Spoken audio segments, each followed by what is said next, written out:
ঢাঙ্কা চিকি 6 মাসের মধ্যে নাকি বিশাল বড় চুল করে দেবে। ও বাবারি।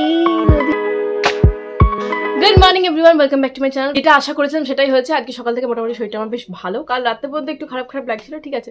তো আজকে সকাল থেকে মোটামুটি ভালো। সকালবেলায় একটু যোগা করলাম, যোগা প্র্যাকটিস, অ্যান্ড দেন একটু মেডিটেশন করার চেষ্টা করলাম, হলো না তবুও করলাম আর কি। তারপরে সকালে মানে টুকটাক কাজ গোছানো টোছানো, ঘরের যে সমস্ত জিনিসগুলো ধরুন আমার দরকার নেই অথচ পড়েছিল, সেই সমস্ত জিনিসগুলোকে শর্ট আউট করে পুরো বাইরে বের করে দিয়েছি। বাট পেটের অবস্থা যেহেতু ভালো নেই, আজকে থেকে ডিসাইড করলাম মোটামুটি 1 সপ্তাহ পর্যন্ত একটু লাইট খাওয়ার চেষ্টা করবো কথা দিতে পারছি না, চেষ্টা করবো। এটা ওটা উল্টোপাল্টা খেয়ে নষ্ট করবো না শরীরটাকে, কারণ ফিট রাখতে হবে। আমার কাছে অনেকগুলো ক্রিম তেল এরকম আছে যেগুলো পর্যন্ত খোলা পর্যন্ত হয়নি। এগুলো প্রমোশনের জিনিস, তো দিদিকে বা মাসিকে দিয়ে দেবো। দিদি তো কিছু মুখে টুকে মাখে না, তো মাসিকে দিয়ে দেবো। মাসি যদি কেন নাতনি জাতনি থাকে তাদেরকে দিয়ে দেবে। বেকার জিনিসগুলো আমি মাখি না, পরে নষ্ট হবে। আমি তো অন্য তেল লাগাই না। তো পুদিনা পাতা তুলছি, পুদিনার রস খাবো না, চায় দিয়ে খাবো।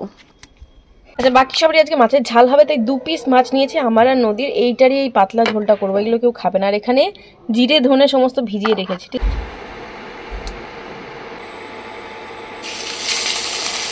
রুগীর ঝোলে জিরে ফোড়ন দিচ্ছি, গোটা জিরে।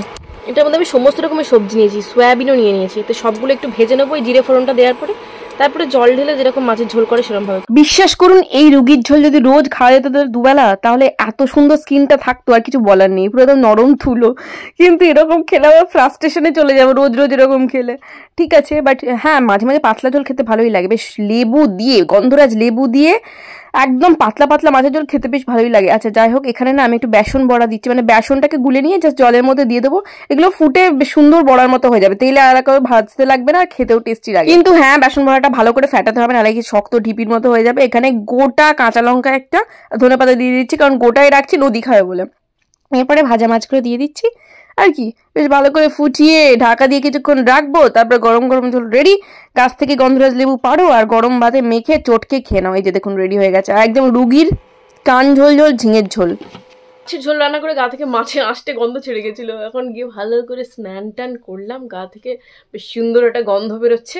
সরস্বতী পুজোতে তো আমি পরবো এই শাড়িটা, বাট এই শাড়ির সাথে ব্লাউজ কি পরবো সেটা নিয়ে একটু দুবিধায় আছি। ব্ল্যাক কালারের ব্লাউজ হলে ডেফিনেটলি খুব সুন্দর লাগবে, কারণ এর পম্পম গুলো ব্ল্যাক কালারের। বুঝলাম প্রথমে এই ব্ল্যাক কালার ব্লাউজ দিয়ে পরবো, বাট দেখুন এটার মধ্যে রেডের কাজ করা আছে, এটা এর সাথে যাবে না, কারণ পিঙ্ক কাজ করা, ঠিক আছে। এটার সাথে আমি এমনি normal black colour sleeveless blouse পরে নেবো, বাট তার উপরে আমি এই জ্যাকেটটা পরবো। এই জ্যাকেটটা পরার আমার ভীষণ ইচ্ছা, এটার সাথে খুব ভালো ম্যাচ করছে। একটু অন্যরকম ভাবে পরবো, দেখা যাক। এইটা তো আমার খুব সুন্দর, গায়ে ফিটিংসটা খুব সুন্দর চলে এসেছে। বাট ব্ল্যাক কালারের একটা ব্লাউজ, স্লিভলেস ব্লাউজ, ওটা ভেতরে পরবো, আর উপরে এইটা পরবো। এই যে প্লেন ব্ল্যাক কালারের ব্লাউজটা পেয়ে গেছি, এটা অ্যামাজন থেকে নিয়েছিলাম, বাট এটা ভীষণ স্লিভলেস। তো এর উপরে ওই জ্যাকেটটা দিয়ে পরবো। আমি আগেও পরেছি, বাট স্লিভলেস পরি ঠিকই, বাট যেহেতু স্ট্রেচ মার্ক আছে না ওই হাতের কাছে, সেহেতু বড্ড আনকমফোর্টেবল লাগে আর কি। তো একটা জ্যাকেট প্যাকেট দিয়ে পরলে ভালো লাগবে। যদি সুন্দরভাবে ক্যারি করতে পারে, যাদের কোনো স্ট্রেচ মার্ক নেই বা কোনো প্রবলেম নেই, তারা সুন্দরভাবে ব্লাউজের সাথে এটা ক্যারি করতে পারে। দুর্দান্ত লাগবে দেখতে কম্বিনেশনটা। ব্লাউজ খুঁজতে গিয়ে এই শাড়িটা অনেকদিন পরে পেলাম। এটা আমার বিয়েতে পাওয়া শাড়ি, কিন্তু এই শাড়িটা পিওর সিল্ক, কিন্তু কি অবস্থা হয়ে রয়েছে। এটাকে ভালো করে ইস্ত্রি করতে হবে, কেচে ইস্ত্রি করবো ভাবছি। মুখার্জি বেরিয়ে যাচ্ছে উড়িষ্যার জন্য আজকে। যাই হোক, ছানাপোড়ো নিয়ে আসবে। হ্যাঁ আনবো, ছানাপোড়ো খাবে?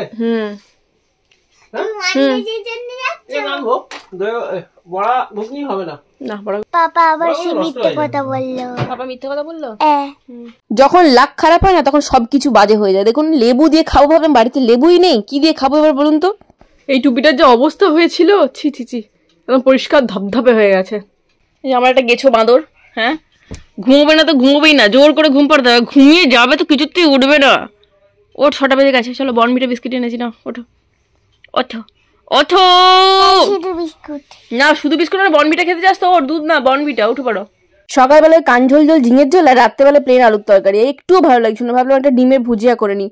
পেঁয়াজ রসুন ক্যাপসিকাম টমেটো ফুলকপি আলু এই সব কিছু দিয়ে একটা বেশ ওই ঘণ্ট না নরঘণ্ট কি একটা বলে, একটা ডিম দিয়ে বেশ নুন টুন দিয়ে ভালো করে, একটা নয় দুটোই দিয়ে দিই, কারণ নদীকেও একটু খাইয়ে দেবো, ও খেতে বেশ ভালোবাসে। তো দুটো দিয়ে দিয়েছি, আর মটরশুঁটিও দিয়েছি, দিয়ে একদম ভাজা ভাজা করে লাস্টে একটু গোলমরিচ আর একটু টমেটো সস ছড়িয়ে দিলাম, ব্যাস। এর সাথে দুটো রুটি আর ওই অখাদ্য তরকারি, আলুর তরকারি আর কি। খেয়ে খেয়ে মুখ পচে গেছে একদম।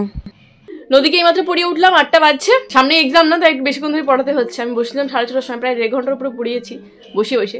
আচ্ছা এখন আমি করছি, এবার ডিনারটা করে নেবো। কালকে সারাদিন পুরো তো মানে বমি আর সাথে লুজ মোশন দুটোই হয়েছে। বুঝতেই পারছেন। তো সকালবেলা সেরকম হালকা পাতলা কম করেই খেয়েছিলাম, খিদে পেয়ে গেছে, তো ভাবলাম যে খেয়েই নি, রুটি যখন খেতেই হবে। এইটা এইটা কে আর এইটা কে? এটা আমি, আর এটা হচ্ছে উর্পি। উর্পি নয়, উর্বি। ও ওখানে যার সাথে খেলছিলিস বাচ্চা মেয়েটা? ও তোমার বোন হয়তো ওটা, উর্বি। ভেরি গুড, খুব সুন্দর হয়েছে ড্রয়িংটা। যতই সকালবেলা ঘুম থেকে উঠতে ইচ্ছা করে না, বুঝলেন তো, মানে খুব সকালে আর কি। তাই সেই জন্য নদীর টিফিনে কালকে স্যান্ডউইচ দেবো ভাবছি। ডিম দুটো আর আলু সেদ্ধ করে রাখি, দুটো ডিম, মানে একটা বাবা এখন সেদ্ধ খাবে রুটির সাথে, সেই জন্য সেদ্ধ করছি, আর একটা ডিম করছি কালকে নদীর স্যান্ডউইচ বানাবো বলে। খাওয়া দাওয়া সমস্ত কমপ্লিট। নদীর টিফিনের হাফ জোগাড় আমি করে রেখে দিয়ে এসেছি, কালকে সকালে টিফিনটা বানাতে মানে সুবিধা হবে।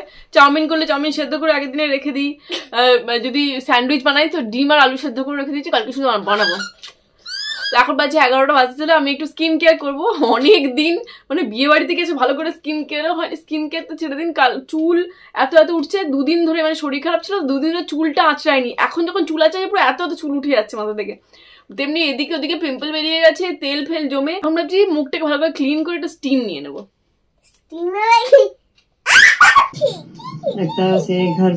সমস্ত জিনিসের জন্য একটা টেম্পারেচার লিমিট থাকে। যখনই গ্যাসের মধ্যে আমরা ওইভাবে মাথা নিচু করে করতাম না, ওইটা কিন্তু টেম্পারেচার লিমিট থাকে না, মানে স্কিন আরো পুড়ে যাওয়ার চান্স থাকে। এটা পেয়ে আমার খুব সুবিধা হয়েছে।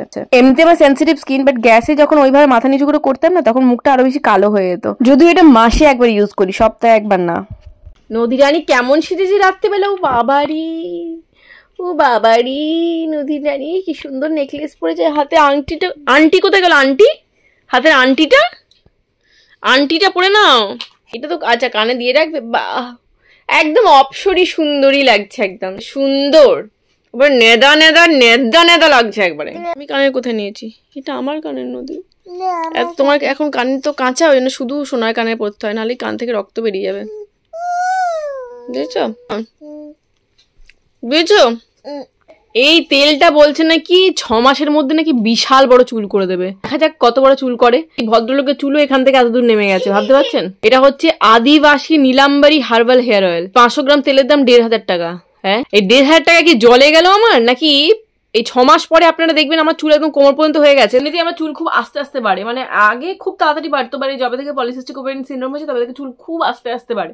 তো 6 মাসে এই যে দেখেছেন এখন এত দূর পর্যন্ত লেন্থ আছে, 6 মাসে কত বড় হয় দেখা যাবে। মানে ফেব্রুয়ারি, মার্চ, এপ্রিল, মে, জুন, জুলাই, অগস্টে আমার চুল হচ্ছে কোমর পর্যন্ত হয়ে যাবে, আর যদি না হয় এটা জলে গেল।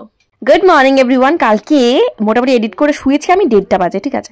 তো এখন সকাল 6:15 বাজছে। আমি নিচে নেমেছি টিফিনে জোগাড় করতে। এখানে আলু ডিমটাকে একসাথে ভালো করে চটকে নিয়েছি, যেহেতু ঠান্ডা ছিল হাতে করেই করেছি, নাহলে স্ম্যাশার দিয়ে করে নিতাম। এখানে 1 টুকরো বাটার নিয়ে গোটা প্যানে আমি ভালো করে ছড়িয়ে দিচ্ছি, আর ওখানে পাউরুটির মধ্যে ওই যে একসাথে যে পুরটা বানালাম ওইটা দিয়ে ভালো করে একটু থেবড়ে থেবড়ে বসিয়ে দিলাম, দিয়ে তারপর আরেকটা পাউরুটি চাপা দিয়ে দিলাম, আর তারপরে বাটারে একটু হালকা করে ভেজে নিলাম। হালকা না, মোটামুটি যেরকমভাবে ভাজে একটু ক্রিস্পি করেই ভেজেছিলাম আমি, খেতে বেশ ভালো লাগে, টোস্ট টোস্ট টাইপের লাগে। তো এরকম করে চাপা দিয়ে এরকম বানায়, যে যেরকমভাবে বানাতে পারে। সকালবেলায় মানে কি বলুন তো, টিফিনে এটা খেতে না খুব ভালো লাগে। বাটার আর একটু সস, একটু ডিমের গন্ধটা বেশ ভালো যায়। এর সাথে ফলও দেওয়ার কথা ছিল, বাট বাড়িতে ফল শেষ হয়ে গেছে, আমি পরে গিয়ে নিয়ে আসবো, তাই এখন জাস্ট এমনিই দিয়ে দিলাম। তারপরে উপরে এসে আমি মোটামুটি নদীকে রেডি ফেডি করিয়ে দিয়েছি। সকালবেলা ওকে স্নান করাই না, ওকে এসেই স্নান করায়, কারণ আগে যখন স্নান করে পাঠাতাম না তখন বেশ জোরে ঠান্ডা লেগে গেছিলো। তো ওকেও সানস্ক্রিন লাগিয়ে দিয়েছি। আমি মামাআর্থের সানস্ক্রিনটা ইউজ করি, বাচ্চাদের সানস্ক্রিনটা। আর যখন মামাআর্থের সানস্ক্রিন থাকে না, বা আপনারা যদি ইউজ করতে না চান, আপনারা পিওর এক্সট্রা ভার্জিন যে কোকোনাট অয়েলটা থাকে ওটাও লাগিয়ে দিতে পারেন, মোটামুটি সানগার্ড হিসেবে কাজ করে বাচ্চাদের স্কিনে। আর এখানে আমি বসেছি আমার এক্সপোজার এরিয়াতে সানস্ক্রিন লাগাতে, কারণ অনেকক্ষণ ওকে রোদে নিয়ে আমাকে দাঁড়িয়ে থাকতে হয়। মিস্টার মুখার্জি এখন যেহেতু বাড়িতে নেই বাস আসার জন্য, কারণ বাসের টাইমিং কোনো ঠিক থাকে না, কখনো 8:15, কখনো 8:20, কখনো 8:30 মধ্যে চলে আসে। আর বিছানা টিছানা গোছানো কাজটা মিস্টার মুখার্জি থাকলে ও যেহেতু শুয়ে থাকে আমি পরে এসে করাই, মানে নদীকে বাসে ছেড়ে দিয়ে এসে করাই। কিন্তু আজ যেহেতু মিস্টার মুখার্জি নেই, একবারেই গুছিয়ে দিচ্ছি, কাজটাও হয়ে রইল। আচ্ছা, আপনাদের ঠান্ডা কিরকম? আমাদের এখানে কিন্তু কমেছে, হালকা হালকা আছে, তাই একটা হালকা পাতলা সোয়েটার গড়িয়ে নিয়েছি। Good morning everyone. ওকে, সকালবেলা সমস্ত কাজ ডান, সমস্ত কাজ না, নিচে যাবো এবার, ঝাড়টার দিয়ে পুজো টুজো শুরু করবো নদীকে স্কুল পাঠানোর আগে। তো কাল থেকে ব্লগটা কন্টিনিউ করছি, আজকে ব্লগটা এখানেই শেষ করছি। দেখা হচ্ছে নেক্সট ব্লগে। ভালো থাকবেন, সুস্থ থাকবেন, সবাই ভালো রাখবেন, বাই।